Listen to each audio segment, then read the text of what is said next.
দেশজুড়ে উৎসবমুখর পরিবেশে অনুষ্ঠিত হতে যাচ্ছে ত্রয়োদশ জাতীয় সংসদ নির্বাচন। এবারের নির্বাচনে প্রধান দুই প্রতিদ্বন্দ্বী রাজনৈতিক দল বিএনপি ও জামায়াতে ইসলামী। জুলাই গণ অভ্যুত্থানে শেখ হাসিনা সরকারের পতনের পর বাংলাদেশে পরবর্তী শাসক কে হবেন সেটি নির্ধারিত হবে 12ই ফেব্রুয়ারি। এমন পরিস্থিতিতে বাংলাদেশে নিযুক্ত মার্কিন রাষ্ট্রদূতের চীন সম্পর্কিত মন্তব্য আবারও খণ্ডন করলেন চীনা দূতাবাসের মুখপাত্র। তিনি জানিয়েছেন, মার্কিন রাষ্ট্রদূত আবারও পুরনো সুর গিয়েছেন। চীন বাংলাদেশ সম্পর্কের দিকে আঙ্গুল তুলেছেন এবং সাদা কালো মিশ্রিত করেছেন। এই ধরনের মন্তব্য গোপন উদ্দেশ্য নিয়ে করা হচ্ছে।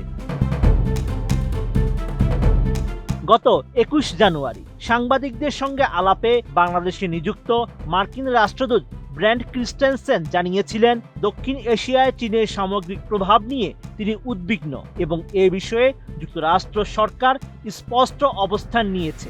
বাংলাদেশে তিনি সব বন্ধুর সঙ্গে যোগাযোগ রাখবেন, সেটা অন্তর্বর্তী সরকার বা নতুন নির্বাচিত সরকার হোক। এখানে কিছু নির্দিষ্ট ক্ষেত্রে চীনের সঙ্গে যুক্ততায় ঝুঁকির যে বিষয়টি রয়েছে সেটা তিনি স্পষ্টভাবে তুলে ধরবেন।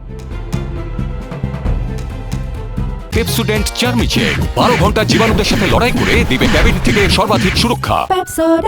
পরদিনই সেই বক্তব্যের প্রতিবাদ জানিয়েছিল চীনা দূতাবাস।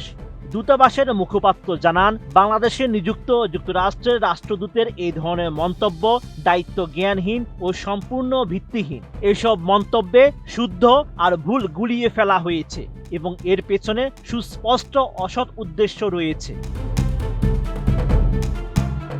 প্রায় 20 দিন পর আবারও সেই ইস্যুতে প্রতিক্রিয়া জানালেন চীনা দূতাবাসের মুখপাত্র। তিনি জানান, আবারও বলতে চাই, চীন ও বাংলাদেশ একে অপরকে সম্মান করে এবং সমর্থন করে।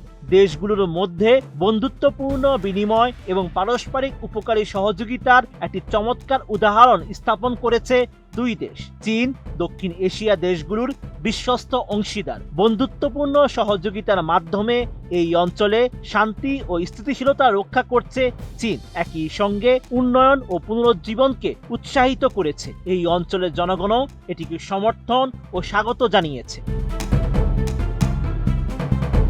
চীন বাংলাদেশ সম্পর্ক কোনো তৃতীয় পক্ষ বা বহিরাগত শক্তি দ্বারা প্রভাবিত হবে না বলেও সাফ জানিয়ে দেন চীনা দূতাবাসের মুখপাত্র।